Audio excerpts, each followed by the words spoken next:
저는 개인적으로 장인이라고 불릴 만큼 기술적으로 숙련된 사람은 아닌 것 같고, 적지 않은 돈을 한 번도 안 본 사람한테 믿고 보내줄 수 있다는 거는 저한테는 시사하는 게 좀 크거든요. 동시계가 이제 더 인기를 얻기 위해서 브랜드 시계처럼 이렇게 가다 보면은 가지고 있는 장점마저 잃어버릴 수 있는 우려가 있으니까, 제작자가 생각한 바를 더 시장에 판매하는 거, 그런 거보다도 본인이 이제 생각하는 것들을 더 이제 온전히 더 담아낼 수 있는 그런 식으로 저는 프로젝트를 진행하고 있어요.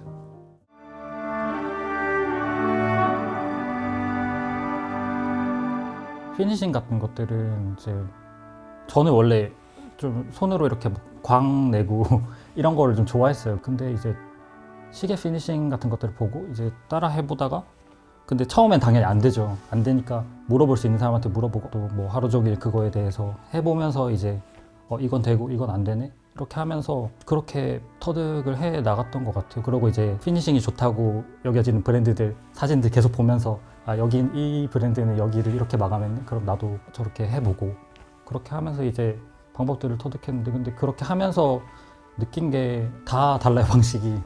그래서 이게 정답은 없고 그냥 나한테 맞는 방법을 내가 찾으면 되는구나, 그 생각이 들고 나서부터는 되게 좀 쉬워졌던 것 같아요. 일단 시계 제작할 때 제일 많이 쓰게 되는 기계가 이제 선반이라는 기계인데, 이 기계는 이제 쇼블랑 70라고 쇼블랑 70이라는 선반인데, 시계 제작자들이 제일 많이 쓰고, 그리고 시계 학교에서도 제일 많이 쓴 선반이에요. 여기서 하는 가공은 스네일링이라는 가공인데, 시계에서 이제 와인딩 역할을 하는 이제 라쳇 휠이라는 부품이 있어요. 그 부품을 이제 데코레이션 할 때 이제 사용하는 방법인데, 가공물이랑 이렇게 툴을 같이 회전시켜서 위에 이제 달팽이 무늬 같은 표면 처리를 하는 방법이라서 이제 스네일링이라고 하고요. 제작자마다 이제 패턴 넣는 방법이 여러 가지인데, 저는 이제 두 줄 스네일링을 하고 있습니다. 이렇게 스네일링 가공이 끝나면 다른 툴에 이제 옮겨서 라쳇 휠의 이빨 사이사이를 하나하나 다 폴리싱을 하게 되는데, 나선으로 가공을 해서 자동으로 이빨이 하나하나 폴리싱 되게끔 툴을 만들어서 가공을 하고 있습니다. 이건 이제 중국에서 제작한 CNC 기계인데, 다이얼이랑 브릿지 같은 부품들이 이제 기본 가공을 조금 더 편하게 더 빨리 할 수 있게 됐어요. 그리고 이 기계는 하우저 M1이라는 스위스에서 생산된 기계인데요. 시계 메인 플레이트나 브릿지에 이제 홀 가공을 정밀하게 할 때 쓰는 지그보라는 타입의 이제 기계인데, 옛날에 CNC가 없던 시절에 제작된 기계인데, 이제 이렇게 이제 오래된 작은 기계들은 되게 정밀하고, 그리고 저처럼 이제 소규모 제작을 하는 공방에서는 아직도 유용하게 쓸 수 있습니다.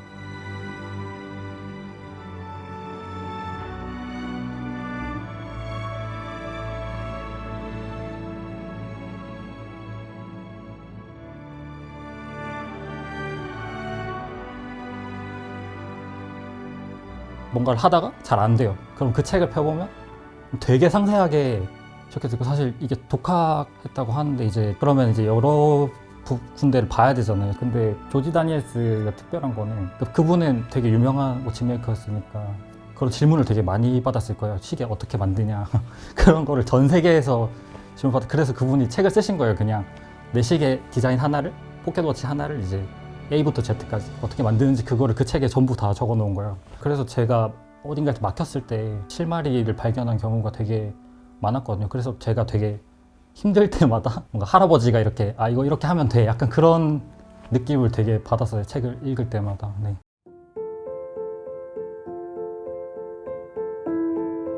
영어로는 인디펜던트 워치메이킹, 번역하면 이제 독립시계가 되는데, 사실 그거에 대해서 뭔가 사전적인 정의가 있는 건 아니에요. 독립 영화나 뭐 인디 밴드 이런 거 보면은 대규모로 이제 자본이 들어가지 않고, 그걸 기획하시는 감독이나 아니면 그걸 창작하는 주체가 조금 더 결정권을, 더 자유도를 가지고 그런 식으로 이제 프로젝트를 기획해 나가는 거잖아요. 그래서 저 독립시계도 그런 의미에서 시장에 판매하는 거, 그런 거보다도 본인이 이제 생각하는 것들을 더 이제 온전히 더 담아낼 수 있는 그런 영역이라고 생각이 들어요. 그 피아니스트 조성진님 인터뷰를 보다가, 그 클래식이 대중화되는 것보다 대중의 클래식화를 바란다, 이런 말씀을 하셨더라고요. 그래서 클래식이라는 게 있는데, 그거를 대중의 입맛에 맞춰서 이렇게 변형을 하다 보면은 그 본질을 잃어버릴 위험이 있으니까, 그래서 저는 독립 시계에도 적용이 된다고 생각이 들어요. 동시계가 이제 더 인기를 얻기 위해서 브랜드 시계처럼 이렇게 가다 보면은 가지고 있는 장점마저 잃어버릴 수 있는 우려가 있으니까, 저는 개인적으로 제작자의 비전이나 아니면은 그런 아이디어들을 더 담아내고 독창적인 것들을 만들어내는 거에 더 집중해야 되지 않을까 그렇게 개인적으로 생각하고 있습니다.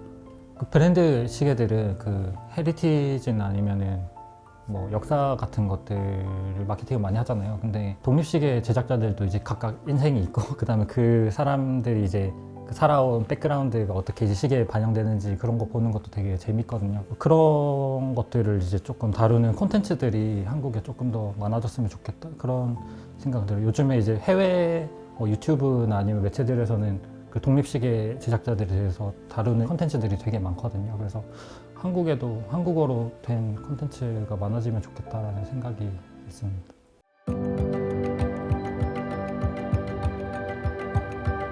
제가 3학년 때 첫 시계를 만들었었거든요. 그것도 카브드 피스랑 컨셉은 같아요. 그때 진짜 아무것도 몰랐었고 그 중국산 그 클론 무브먼트 사가지고 이렇게 디자인해야 되지 않을까, 설계를 이렇게 해야 되지 않을까, 그렇게 그냥 혼자서 이렇게 만들었었는데, 그래도 이제 어쨌든 시계가 바늘 움직이게는 만들었으니까 그때 바젤월드 갈 때 가지고 가서 보여줬었거든요, 그 제작자들한테. 지금 제가 다시 생각해보면은 그것도 진짜 용감했다.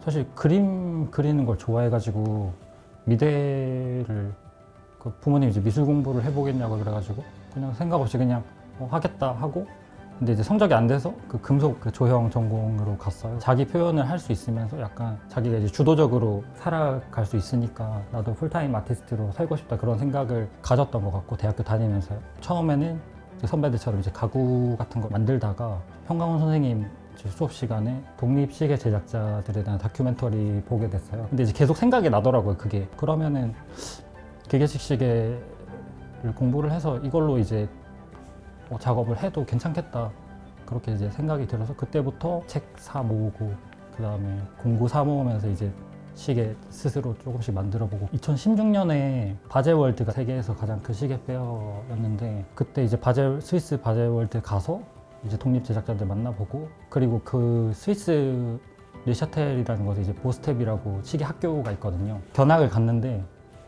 그때까지 계속 생각을 하고 있었어요. 아, 내가 졸업을 하는 연도였어가지고 내가 시계 학교를 가서 시계를 공부를 해야 되나? 근데 가서 보니까 이제 제가 느낀 거는 여기는 시계를 내가 구상을 해서 디자인을 해서 만드는 걸 가르쳐 주는 곳이라기보다는 전통적인 기술이나 아니면은 일할 수 있는 인력을 약간 교육하는 그런 곳이라고 더 느껴져서, 그럴 바에는 그냥 그 학비를 지금 작업실 차리는데 조금 써서 그냥 혼자서 해보자. 그 당시에는 저한테 제일 합리적인 결정이라고 생각을 해서 그렇게 했었어요.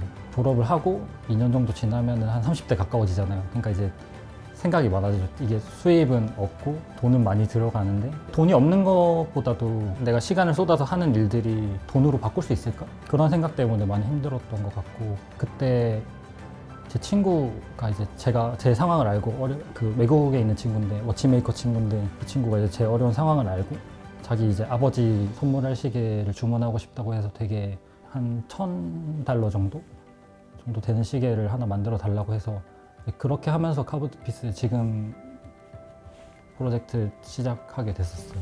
판매를 결국엔 해야 되잖아요. 고민이 많았었는데 저는 일단 생산력이 안 되기 때문에, 그리고 제가 만드는 시계가 되게 수작업이 많이 들어가요. 시간이 많이 필요하기 때문에. 그래서 난 많이는 어차피 못 만들고 한 10개 정도 팔면은 나는 이제 다음 프로젝트까지 할 수 있겠다 그런 생각을 했었어요. 근데 사실 당연히 엄청 막막했었고, 왜냐면 프로젝트에 한 2-3년 정도를 썼는데 팔아본 적이 없으니까 이제 반응이 어떻게 올지 되게 두렵기도 했고, 작년 중순 정도 이제 매체 인터뷰 같은 거들이 나가면서 주문이 많이 들어오기 시작했고, 그래서 조금씩 하면서 지금은 이제 10개 조금 넘게 이제 목표 달성은 한 거죠. 10개 조금 넘게 이제 받아 놓은 상태예요.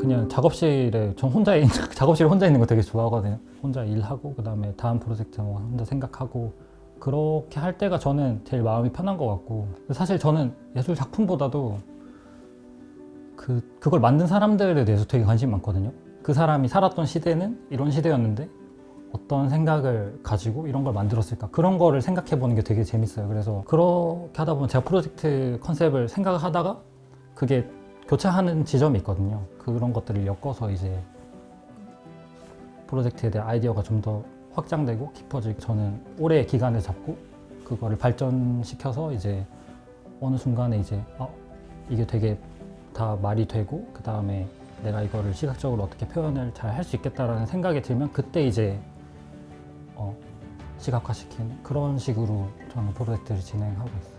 부모님 부산에 사시는데 고향집도 한옥이거든요. 경복궁이나 이런 데 이제 고궁 같은 데는 아니면은 한옥 지붕들 보면 옛날부터 되게 특이하다고 생각했어요. 왜냐면은 아래로 향한 곡선이 합쳐져서 이렇게 건물을 보는 방향에 따라서 실루엣이 되게 특이하게 변하거든요. 그런 것들이랑 그 다음에 제가 생각하는 주제들이나 그런 것들 이제 다 결합시켜서 이제 다음 프로젝트를 진행하려고 생각을 하고 있어요. 제 시계 사주신 분들이 저는 한 분도 제가 직접 뵌 분은 없거든요.